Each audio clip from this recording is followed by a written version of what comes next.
What's up, guys? Nick G here.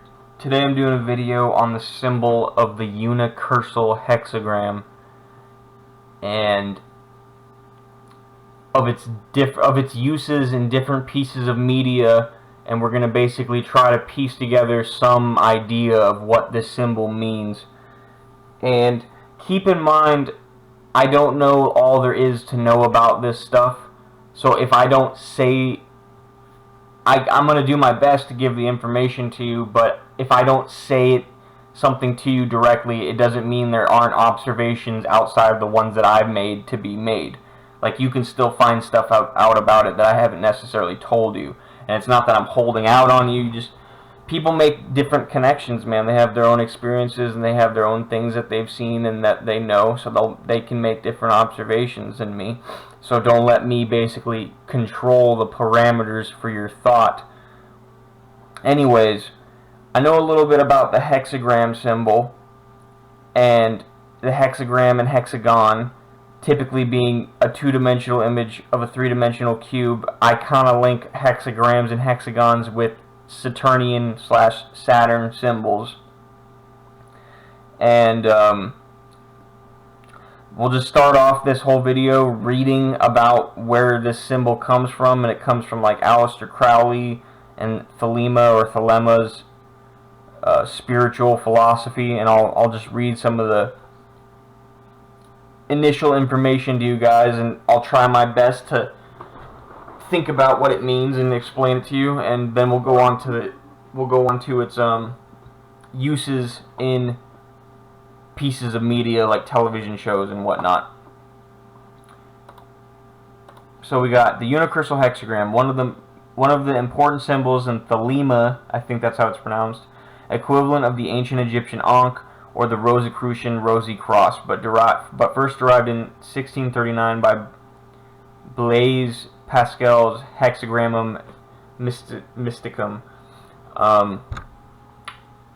In relationship, to keep this brief, to the Rosicrucian Rosy Cross, I don't know much about the Rosicrucians. There's a guy named William Cooper, has a series on his radio show called The Hour of the Time, and the series is called Mystery Babylon, and he has a whole video on the Rosicrucians. I haven't seen it. I've stumbled across the video. I haven't really watched it and understood it, but there's something important to be known about the Rosicrucians, especially if there's a connection between the meaning of these two symbols, the Unicursal Hexagram and the Rosicrucian Rosy Cross, which is just a cross with a rose in the center of it. Thelema is a social or spiritual philosophy derived from Western esotericism. The word thelema or thelema is the English transliteration of the Koine Greek noun will, from the verb to wish, or to will, wish, want, or purpose. While thelema is most often regarded as a religion, a new religious movement, and contemporary mystery religion in particular, it is also referred to as a philosophy. I think most religions are, honestly. Religious philosophy, spiritual philosophy, or religious matrix. An adherent of thelema is traditionally referred to as a thelemite, and all phenomena within the scope of thelema are termed thelemic.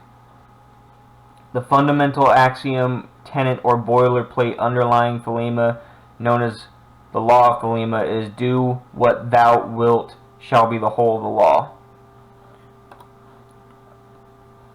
And that's obviously a phrase, right here it says it too, that's commonly associated with Aleister Crowley. He might have even come up with it, like this is suggesting coined the phrase by Aleister Crowley. And you know, that this guy, Aleister Crowley in particular, and especially during his time period, but even still today in modern times, his spiritual philosophy has had great influence, especially in the world of entertainment. You'll see like really big bands interested in his work and referencing his stuff. You'll see Jay-Z with a shirt that literally says do what thou wilt on it, which is again a term coined by him. So I'm not necessarily, a lot of people think he's evil, and there's probably an element of it to that. And especially when we get to the pieces of media using this Unicursal Hexagram symbol, it's going to seem even more like that. But if you don't want to think about the right and wrongness of it.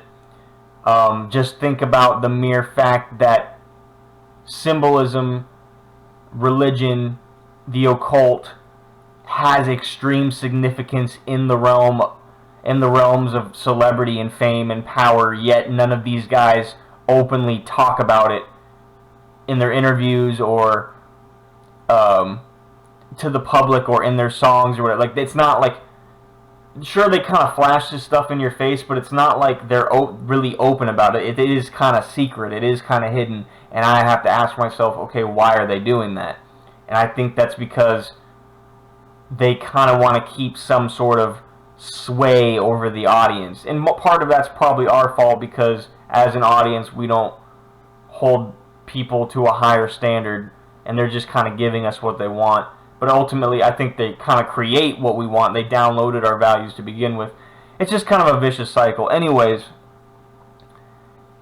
the fundamental axiom, tenet, or boilerplate underlying Thelema, known as the law of Thelema, is do what thou wilt shall be the whole of the law.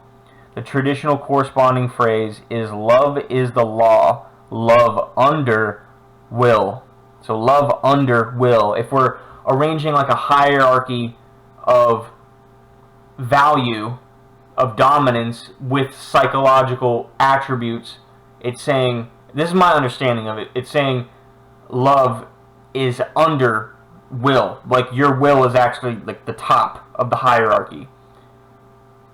And that's almost like saying you're God. To me, again, I'm not trying to like instantly demonize this guy. And again, I'm talking to you about this stuff with the other pieces of media that utilize his symbols and the celebrities that utilize his phrases in mind while I'm reading this. So I kind of have that frame of mind going in here. So love is the law under will. Other common phrases coined by Aleister Crowley which are associated with Thelema are: it is the mark of the mind untrained to take its own processes as valid for all men and its own judgments for absolute truth, and for pure will unassuaged of purpose, delivered from the lust of result, is perfect and is every way perfect. Okay, let me try to understand this. For pure will unassuaged, unrelieved of purpose, delivered from the lust of result, in every way is every way perfect. So again, how we're saying these phrases are corresponding with do what thou wilt and love is the law under love is the law, love under will. So for will, pure will unassuaged of purpose. So your will basically not held accountable to a higher purpose or result or responsibility, delivered from the lust of result, is in every way perfect. So again, man, it seems to be, and I get it, like they're trying to like remove guilt and remove things that make us not ourselves, I guess, in some ways. I guess maybe he's trying to get down to the true individual. But what I've come to realize in my journey for truth or whatever is, I believe man has to have something he holds himself accountable to. So like, if you say you love someone, that means there's certain rules, there's a standard that you have to be held accountable to. Like if you say you love someone and you like smack the crap, if you beat them up and steal from them and lie to them, you're probably lying. You probably don't really love them. You violated a standard above yourself. And that's the thing. And you could think of that as man thinking he's God, or man answering to God. If there's something above him that he has to answer to, which could just be the idea of right and wrong or responsibility. And again, I could be totally misreading this. I'm sorry I'm spending so much time on this, but this is like deep topics and it's pretty tricky to understand, and I'm just doing my best. So again, you don't have to think about it the way I am. I could be kind of off, but anyways, these expressions can be characterized as having moral mystical and socio-political implications, just like all religions and all esoteric and symbolist, like they can be analyzed from different levels of analysis simultaneously, and they all match up. That's the insane part about symbolism and religion and psychology and mythology and archetypes. It's like it's like holistic thinking, like total thinking. It's like conveying huge concepts from, you know, as above so below, like to the through like a simple image, through a symbol. That's why symbols are so cool to me now. It's conveying, like, if a picture's worth 1,000 words, a symbol is worth 1,000,000, and it's conveying huge concepts through a simple picture. In the thelemic worldview or model, each person has a true will, and insofar as each person acts in accordance with his or her will, the nature of a person's interactions with the world or universe is a form of love or harmony. See, again, to me, it seems like he's saying, it seems like, I'm not trying to paint him as a bad guy, because there's probably some redeemable, useful stuff to be derived from him. I'm not an Aleister Crowley expert. But obviously, even, you know, like I said, man, just the mere fact that he's had a huge influence in the music industry is something to think about, and how, if you talk about symbolism and the occult to the average person, they think it's dumb, yet the people they idolize take that stuff seriously. People in politics, in government, in banking, in the military, all take this stuff seriously, and in entertainment. But again, it seems like to me, he's saying each person has a true will, blah, blah, blah. The person's interactions, the nature of a person's interactions with the world or universe is a form of love. He's almost saying it like, no matter how your will, like, whatever your will compels you to do and interact with the world, it's a form of love. Which I'm not saying, I don't know if that's what he's saying, but it seems like that to me. And it seems like this constant, like, refusal to accept accountability to something higher than oneself.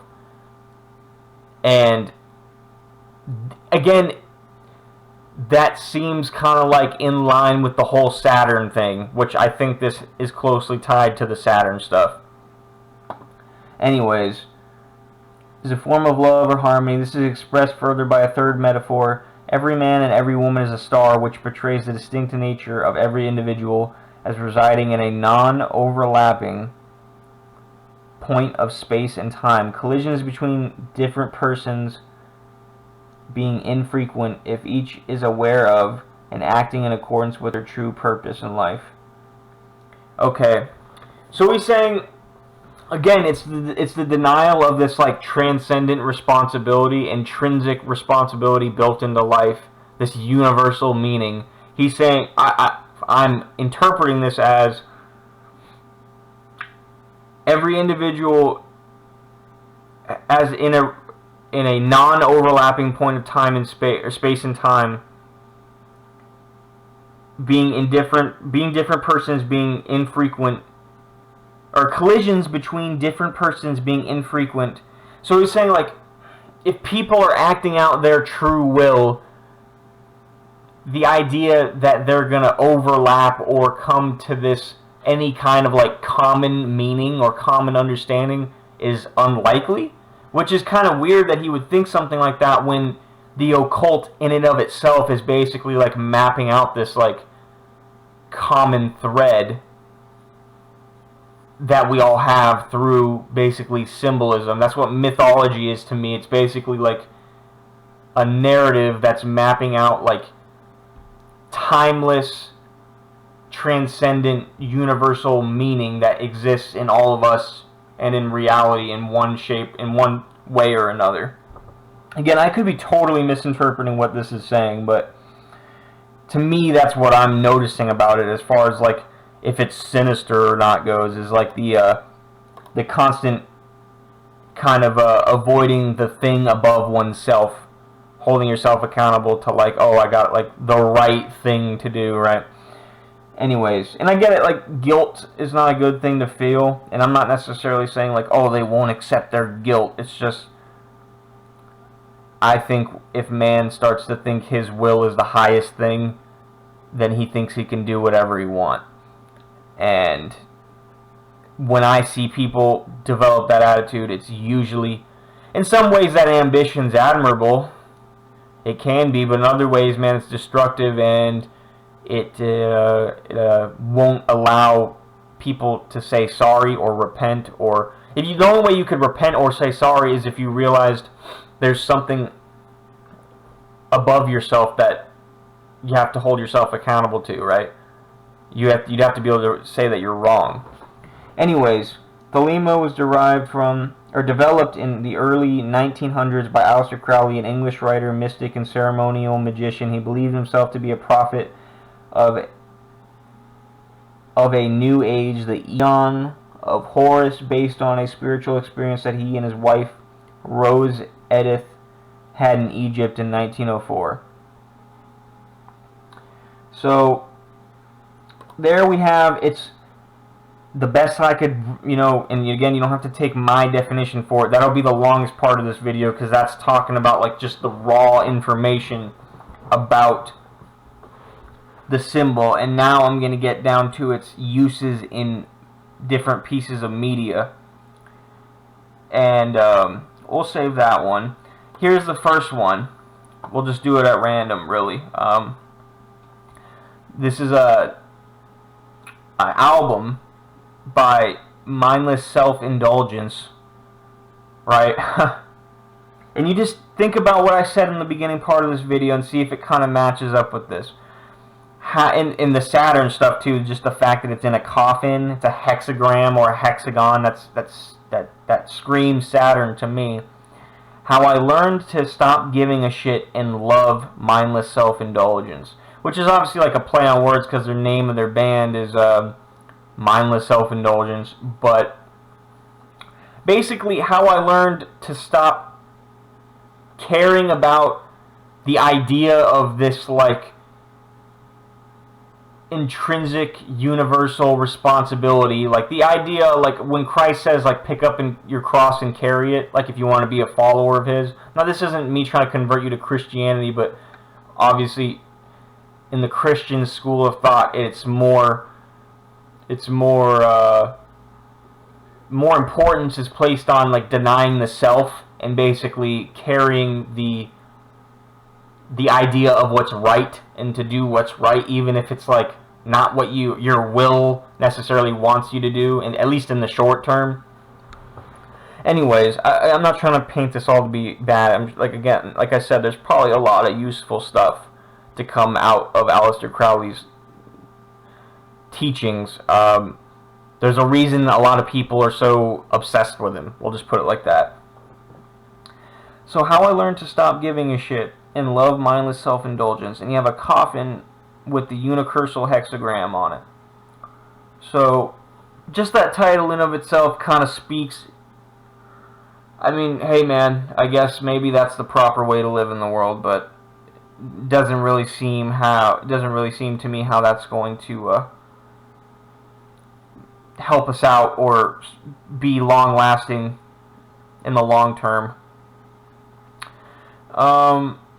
So we got Supernatural. Okay, this isn't from Supernatural, but it's also used in Supernatural. I was on my PlayStation today, and I was playing Uncharted 3, and I noticed that the map they were using had a fudging man of letters on it. So this guy thinks that this symbol is from the show Supernatural, which it's used in Supernatural, and we're going to get to that next.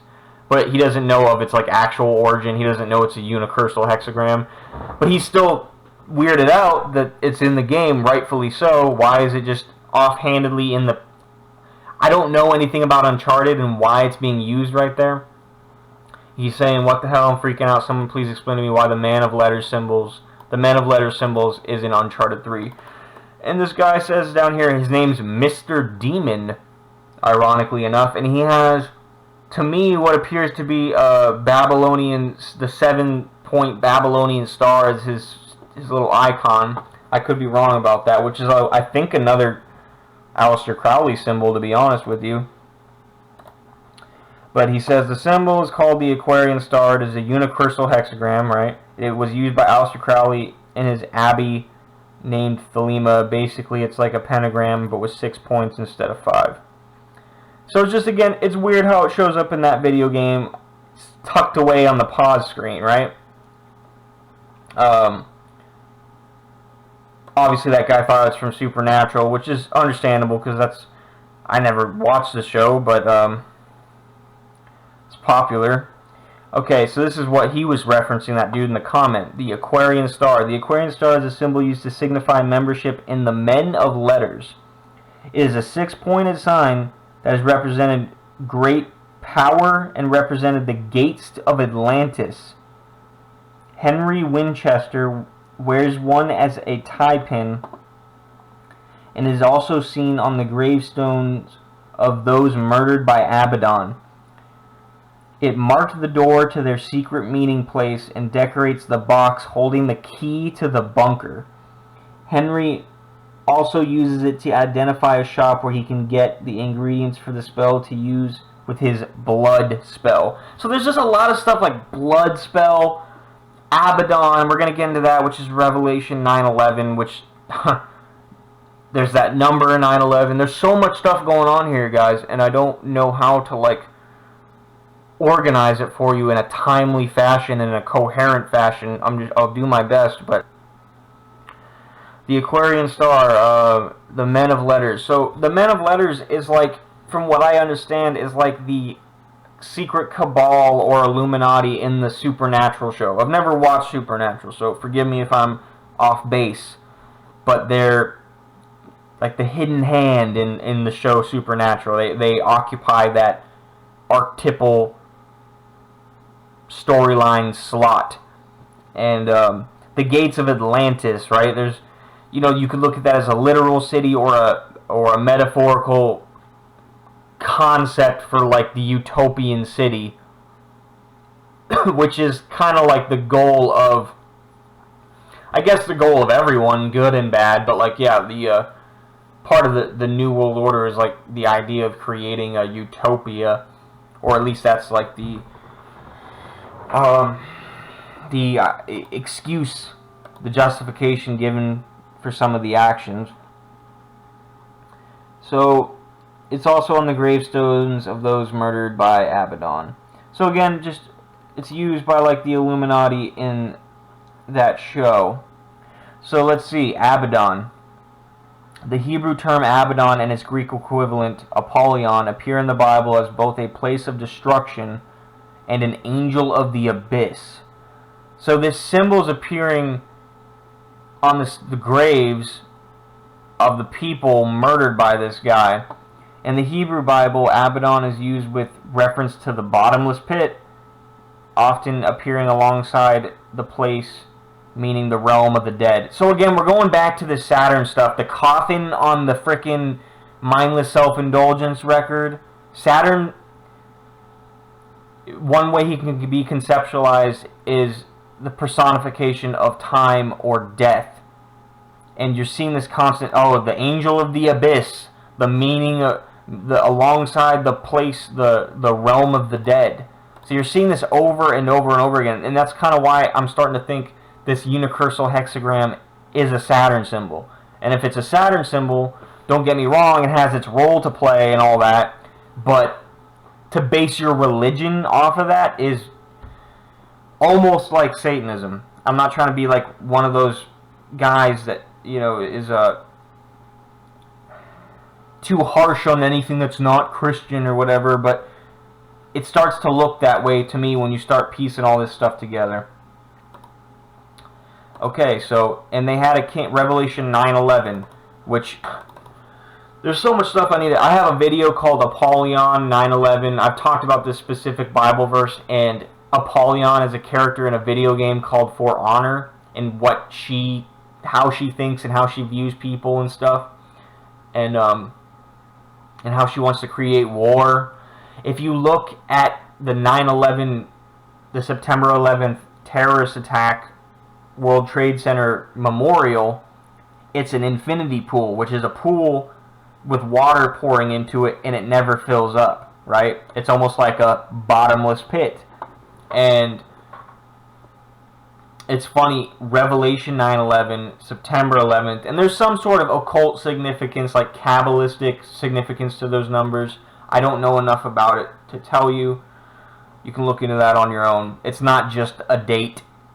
And just the fact that there's a connection between this Bible verse and the attacks of September 11th and how the memorial appears, and now we have all this stuff with Abaddon and Apollyon and the hexagram, unicursal hexagram symbol. And they had a king over them, which is the angel of the bottomless pit, whose name in the Hebrew tongue is Abaddon, but in the Greek tongue hath his name Apollyon. So a king over them, which is an angel of the bottomless pit. So some guy coming out of the realm of the dead, a king. I don't know. This is also from the Supernatural show, and this is the key to the bunker. I don't know what's in the bunker on that show, but there again you see the unicursal hexagram is on the key.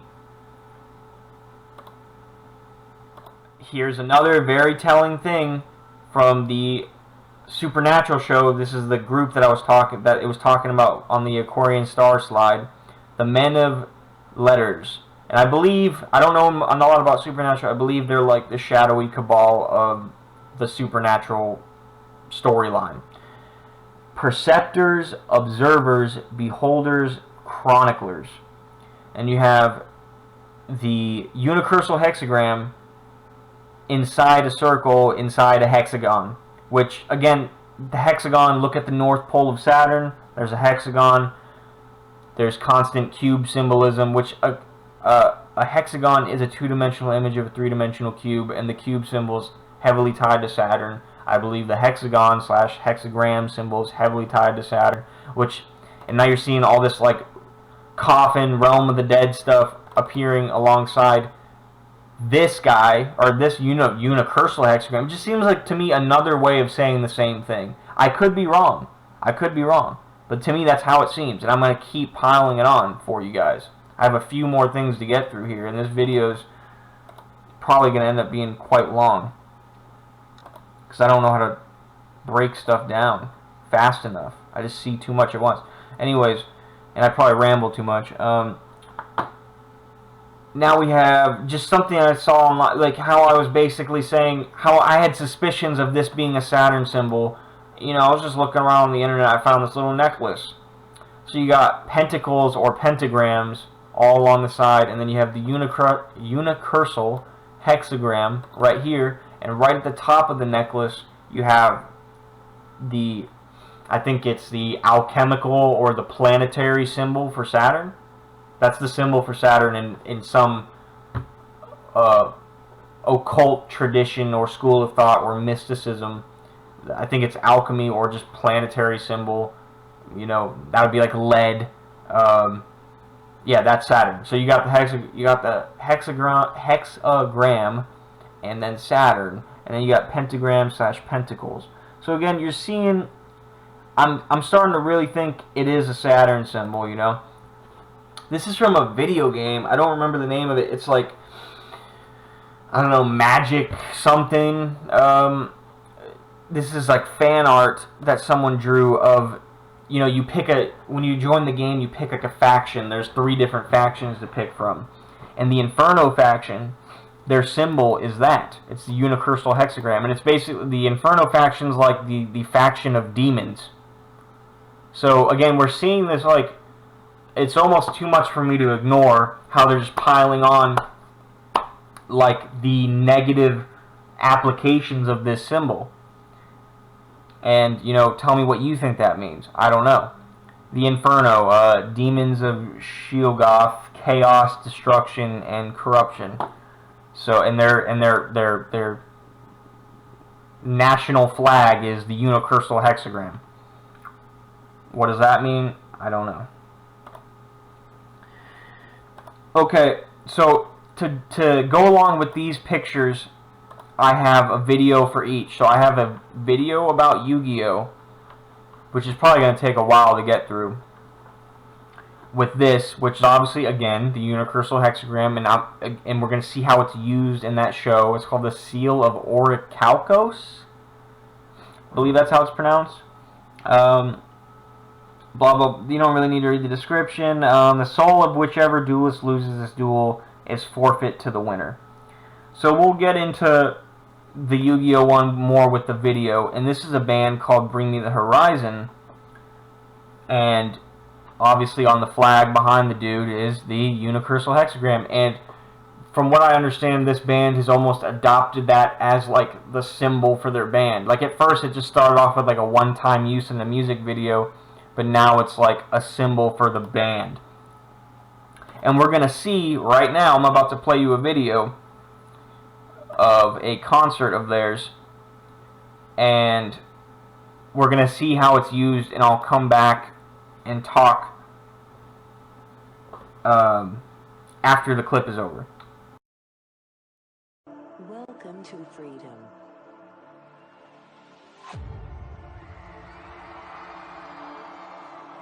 Welcome to a new world order. Welcome to a new way of thinking. Welcome to a non-violent community. Welcome to Jerusalem. Welcome to Sunday. Welcome to Kumu. Welcome to New Pain.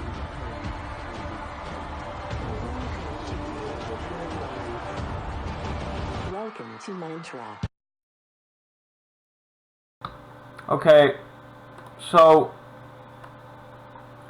we have, I couldn't understand everything the woman was saying, but obviously it says, welcome to the New World Order. There's that phrase we hear get thrown around so often, and obviously part of like what's this Saturn philosophy is, I think if you had to describe the psychology that is driving and motivating and representative of what the New World Order is, it would be a Saturnian religion. I'm finding that to be more and more true all the time. And this just reinforces how, what I'm saying, you have these dudes dressed in black, they're like the enforcers, right? And it's funny how, right, all these things, it's like, welcome to the New World Order, welcome to no violence, and it's saying some things that sound sort of lovely, right? And then at the end it says, welcome to my trap. And that's exactly what this is. It's a lie. It's not. It's like the snake promising you something nice, but in reality, he's just setting you up, right? It's like doing a deal with the devil. It's just at the end of the day, like you think you're getting something, but at the end of the day, he claims your soul, and you just burn in hell, right? I'm not saying you can look at that however you want, but you're seeing these guys, again, the enforcers, with all this shit going on in the background. And no one in the audience seems to really, like... Again, I'm not going to speak on that too much because I'll just get resentful, but no one really seems to care or really think about what they're seeing and hearing. The song's called Mantra, which is like a repeated phrase, like almost like a mind control tactic. Like repetition, you know, you hear that in advertising, right? Not saying it's inherently bad, like, you know, you could have something positive that you tell yourself, but again, man, you see that symbol on the frickin' mask and body and legs of, like, the enforcer guys, and you have, like, the upside down smiley face with the another one down on his leg. They're holding shotguns, barcodes, you know. It's funny how Aleister Crowley was talking about how, like, a universal guiding principle gets in the way of true individuality, or at least that was my interpretation in the original pictures I showed you from Wikipedia. But what I'm seeing here, and what really the New World Order is like consolidation and the eradication of the individual in many ways. And that's kind of symbolically characterized by the dude with the barcode on his chest, dressed in all black and dressed in uniform, one form, right? Again, man, if you think about a lot of it, like politically, no borders, no sovereign countries, one world government, one world financial system, one world religion, one world police force, one world military.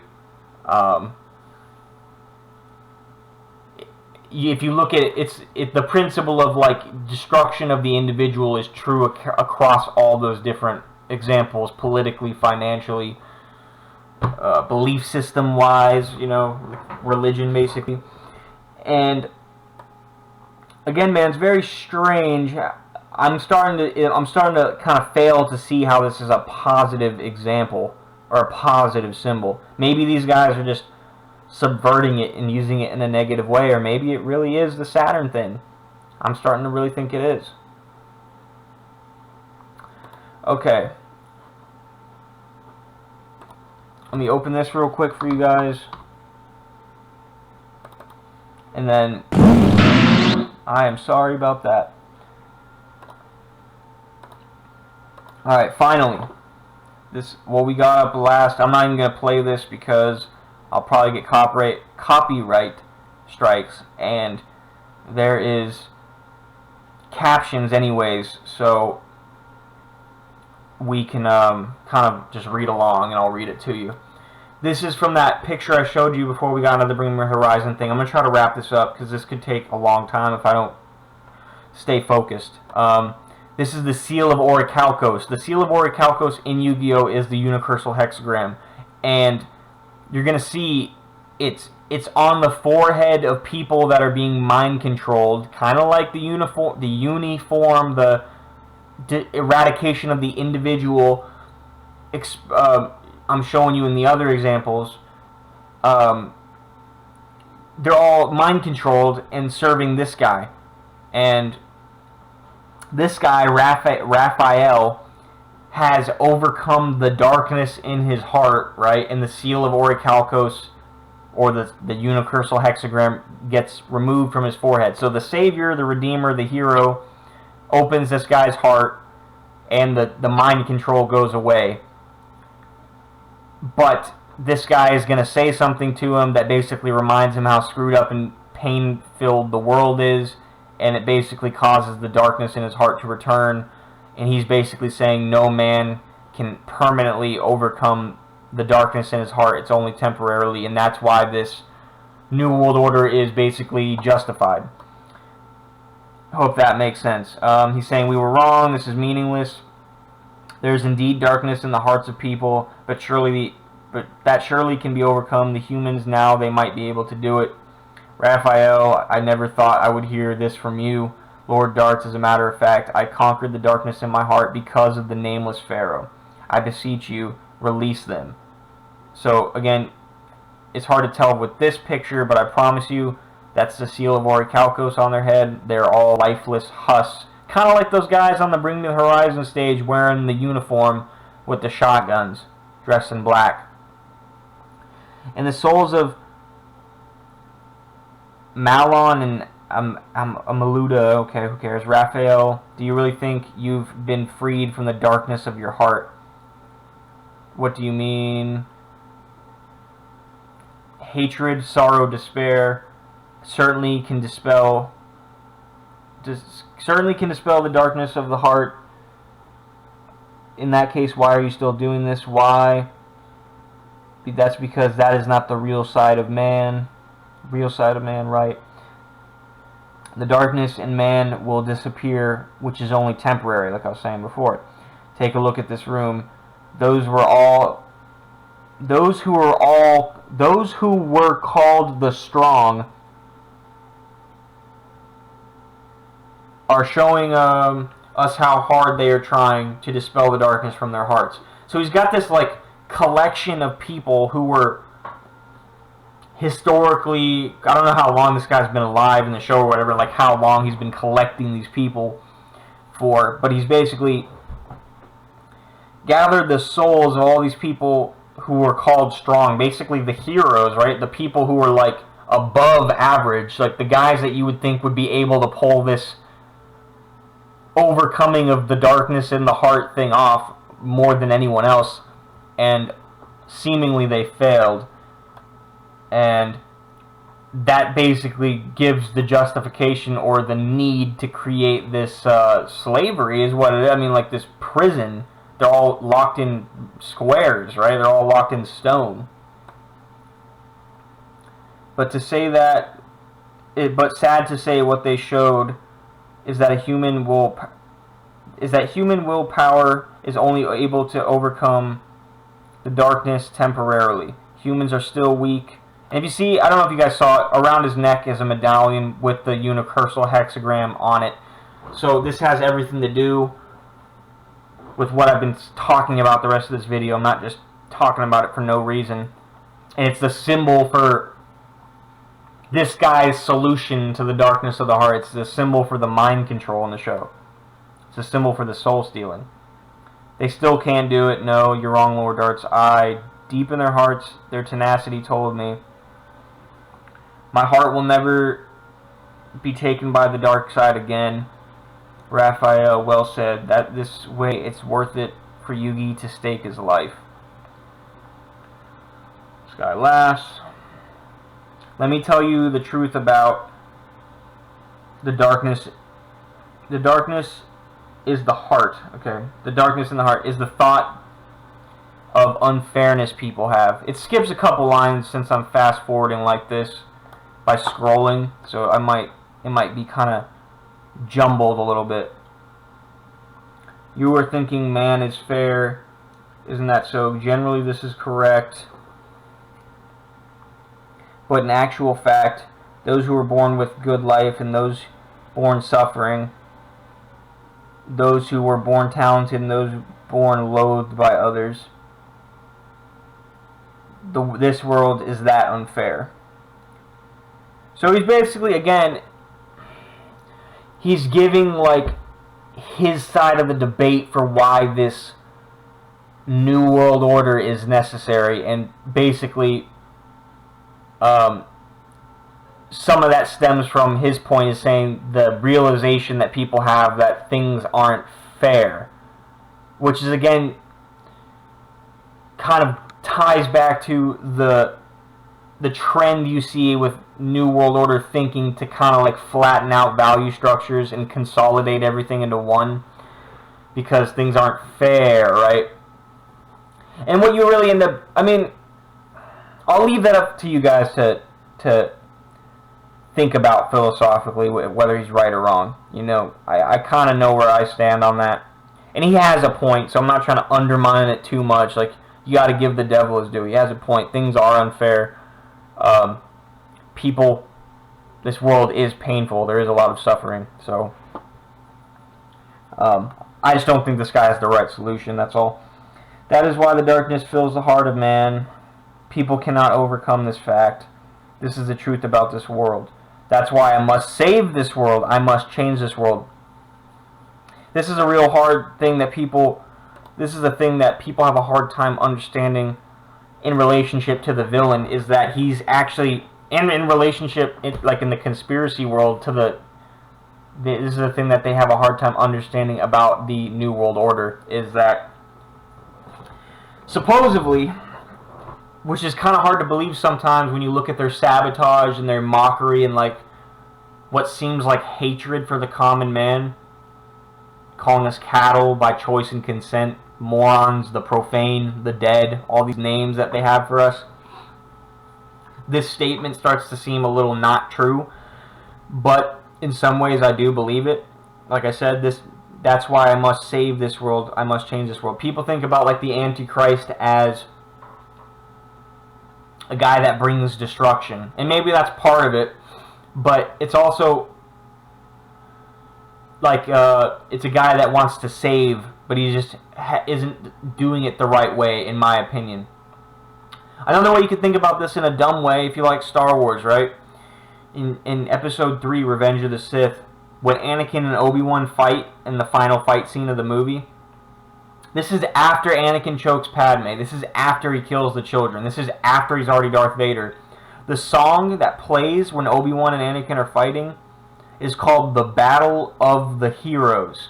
It's calling both of them, Obi-Wan and Anakin, now Darth Vader, child-killing, love-choking Anakin, Darth Vader. It's calling both of them heroes. And that's because, if you remember, Anakin's initial intent for tapping into the dark side was so that he could save the ones that he wanted to from dying, right? He had these visions of his mom and everyone dying or whatever. He wanted to become powerful so that he could save everyone. And what it really came down to is he ended up becoming a lot like the things that he wanted to protect people from. He became, like Obi-Wan said to him, you've now become what you sought to destroy, right? There's big ideas in these TV shows and movies that people don't pick up on. George Orwell, when he wrote about Animal Farm, which is talking about the communist revolution, I believe in Russia, he was using a metaphor through animals, through the animal farm. He was talking about animals, but he was talking like he was given big political, psychological, spiritual insights through that story. And one of the things was the pigs overthrow the humans because they're not fair. They abused them. They were work animals. I believe it was the pigs. And then the pigs end up becoming exactly like the humans they overthrew, and they start abusing all the other animals. So again, that's that Darth Vader situation where they end up just basically claiming that seat. And maybe that's a seat that needs to be filled, but maybe someday we can finally put an end to it. Anyways, back on topic. That is why I must save this world. I must change this world. I must create humans who can conquer their darkness. You're born to be able to accept the darkness. People with a powerful spirit, blessed with you with this destiny because of me. What do you mean? Destiny is created by the strong.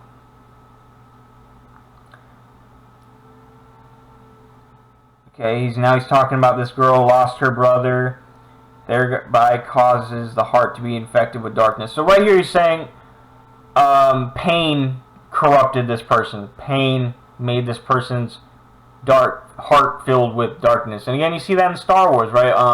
Anakin loses his mother, and Yoda and Mace Windu are sitting in a room planets away, and he's like, pain, suffering, death I feel. And even in my own life, we can go outside the fictional stories. There's been times where I've felt a lot of pain, and I feel myself becoming more resentful at other people and at reality itself. In Naruto, Obito, the girl, I don't know if you watch anime, but I hope you guys still understand the point of what I'm saying. I'm not really talking about shows here. I'm talking about like ideas. Most of you get that, but Rin dies in Naruto. Obito experiences pain because of that, and the next thing he basically says is, I'm in hell, I have to create a new world where you exist. So this world's too filled with pain. I know this is like crazy to think about, but there's people in real life that are actually like, and this is real, it's real for you, and then there's like on the biggest spectrum of it, there's people who are actually working to create this world. Okay, pain is one of the main reasons people are filled with hate and darkness and resentment. Yeah, it's an important thing to understand. Might make you more kind. Okay, blah blah blah. Kill his brother. It's just talking about how the brother died and how Kaiba Corporation, this dude was burnt mercilessly. So again, you see this Lord Darts guy trying to basically remind this Raphael guy, this guy who has just recently overcome the darkness in his heart. He's trying to remind him that the world's a shitty place, and he needs to basically he's basically correcting him, like, you haven't overcome anything, you're being naive right now. Your destiny's been, I'm just pushing a little harder, I need all of you, I need pawns who can match the legendary dragon. Okay. Okay. So again, he views his own like disciples or people that are helping him along with his plan as pawns, which is again an attitude that makes it hard to believe his previous statement about I need to save this world and stuff like that, because starts to see people as expendable pawns who admire me from their hearts. Darts, look what you've done. My parents, my siblings. He's talking. You know, they're all dead. So again, you see this guy. Back to the Unicursal Hexagram, which is the point of this video. Boom! It appears on his forehead as soon as he's reminded of, like, you know, the fact that life is suffering. There it is. You see it appearing on the ground right there. The seal of Orichalcos, or the Unicursal Hexagram. But Raphael's seal should have been gone, but he's been reclaimed by the darkness, pretty much. And again, why does that seal appear when he's been reclaimed by the darkness? I don't know. Once the seal is activated, it won't disappear. That is the proof of you being captured by the darkness once again. My God, turn into Gale of Revenge. So he's being driven by revenge now.